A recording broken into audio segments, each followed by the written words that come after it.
CM ಆಗಲಿಕ್ಕೆ ಸಿದ್ದರಾಮಯ್ಯ ಅವರ ಸರ್ಕಾರ ಕೊಡಂಗಿಲ್ಲ, ಒಟ್ಟಲ್ಲಿ ಸರ್ಕಾರ ಬರುತ್ತೆ, ಚುನಾವಣೆ ಬರುತ್ತೆ ಅನ್ನೋ ಮಾತನ್ನ. ಅದು ನೋಡ್ರಿ, ಅದು ಹಗಲುಗನಸು ಅಂತಾರೆ. ಹಗಲುಗನಸು ಕಾಣೋದು ಇಷ್ಟು ಮಂದಿ ಇರ್ತಾರೆ. ನಿದ್ದೆ ಬಂದಾಗ ಮಕ್ಕೊಂಡಾಗ ಒಂದಿಷ್ಟು ಮಂದಿ ಕನಸು ಬರುತ್ತೆ ಅಂತ ಕೇಳಿಲ್ಲ ನಾನು. ಆದರೆ ಇವರು ಹಗಲತ್ತ ಕನಸು ಕಾಣ್ಕೊತ ಹೊಂಟ್ರ. ಆರ್ ಅಶೋಕ ಅವರೊಬ್ಬ ಇನ್ನುಳಿದಂಥ ನಾಯಕರು ಏನದಾರಲ್ಲ, ಇವರಲ್ಲಿ ಒಗ್ಗಟ್ಟಲ್ಲಿ ಐತಿ ಇವ್ರ ಹತ್ರ. ಇಬ್ಬರು ಪಕ್ಷದಾಗ ಯಡಿಯೂರಪ್ಪ ಹತ್ತಾಗ, ಇನ್ನೊಬ್ಬ ಇತ್ತಾಗ ರೆಬಲ್ಸ್ ಎಷ್ಟದಾರ ಅಲ್ಲಿ. ಅವ್ರ ಪಕ್ಷದ ತಮ್ಮ ಮನೆಯನ್ನು ನೋಡ್ಕೊಂತ ಹೇಳ್ರಿ. ಮೊದಲೇಕೆ ಇನ್ನೊಂದು ಮನೆದು ಏನೇನು ಸಾಕ್ಬಿಡ್ತಾರೆ. ತಮ್ಮ ಮನೆ ಸ್ವಚ್ಛ ಮಾಡ್ಕೊಂಡು ತಮ್ಮ ಮನೆ ಕುಟುಂಬದ ಸದಸ್ಯರನ್ನು ಸರಿಯಾಗಿ ಇಟ್ಕೊಳಕ್ಕೆ ಹೇಳ್ರಿ ಫಸ್ಟ್. ನಮ್ಮದೇನು ಮಾತಾಡಕ್ಕೆ ಬರ್ತದೆ.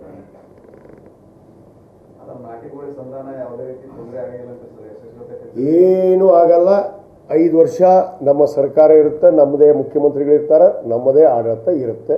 ಮತ್ತು 28ಕ್ಕೆ ಕೂಡ ನಾವು ಅಧಿಕಾರಕ್ಕೆ ಬಂದೇ ಬರ್ತೀವಿ. ನಾಟಿ ಕೋಳಿ ಏನು ಸಂತೋಷವಾಗಿ ಅವರು ಆಹಾರವನ್ನು ಇಷ್ಟಪಡ್ತಾರೆ. ಆಹಾರಕ್ಕೆ ಅದನ್ನೇ ನಾಟಿ ಕೋಳಿ ಬ್ರೇಕ್ಫಾಸ್ಟ್ ಮಾಡಿಸ್ತೀವಿ ಅಂತ ಹೇಳಿದ್ದಾರೆ. ತಪ್ಪೇನು ನೋಡಿ, ನಾಟಿ ಕೋಳಿ ತಿನ್ನೋದು, ಊಟ ಮಾಡೋದು, ಎಲ್ಲರೂ ಊಟ ಮಾಡಲೇಬೇಕಲ್ಲ. ಯಾರೇನು ಊಟ ಬಿಟ್ಟು ಇಲ್ಲಿವರೆಗೂ ಯಾರಾದರೂ ರೈತರ ಸಮಸ್ಯೆ ಐತೆ ಅಂತೇಳಿ ಉಪವಾಸ ಮಲ್ಕೊಂಡ್ರ? ಆ ರೀತಿ ಎಲ್ಲ ಅಲ್ಲ. ಅದಕ್ಕೆ ಹೋಲಿಸುವಂಥದ್ದೇ ಅಲ್ಲ. ಇವತ್ತು ನಮ್ಮ ನಾಯಕರು ಈಗಾಗಲೇ ಅನೇಕ ಬೆಂಬಲ ಬೆಲೆಯನ್ನು ಕೊಟ್ರ. ಸೂರ್ಪಾನಿಗೆ ಕೊಟ್ರ, ಮೊನ್ನೆ ನಾವು ಕಡ್ಲಿಗೆ ಕೊಟ್ವಿ, ತೊಗರಿಗೆ ಕೊಟ್ಟಿವಿ. ಬೆಂಬಲ ಬೆಲೆಯನ್ನು ಕೊಡಬೇಕು. ಅದರಲ್ಲಿ ಇವತ್ತು ಕೇಂದ್ರ ಸರ್ಕಾರ ಕೂಡ ಬೆಂಬಲ ಕೊಡಬೇಕಾಗತ್ತೆ. ಇವತ್ತು ನೋಡಿ, ಕಬ್ಬು ಬೆಳೆಗಾರದ್ದು ಸಮಸ್ಯೆ ನಮ್ಮ ರಾಜ್ಯದಲ್ಲಿ ಮುಗುಲಿಗೆ ಮುಟ್ಟಿದೆ. ಮೆಕ್ಕೆಜೋಳದ್ದು ಕೂಡ ಮುಗುಲಿಗೆ ಮುಟ್ಟಿದೆ. ಅದಕ್ಕೆ ಇವತ್ತು ಕೇಂದ್ರ ಸರ್ಕಾರ ಇವತ್ತು ಏನು FRPಯನ್ನು ಫಿಕ್ಸ್ ಮಾಡುವಂಥ ಅಧಿಕಾರ ಅವ್ರಿಗೆ ಇರೋದು, MSP ಫಿಕ್ಸ್ ಮಾಡುವಂಥ ಅಧಿಕಾರ ಕೇಂದ್ರ ಸರ್ಕಾರಕ್ಕೆ ಇರೋದು.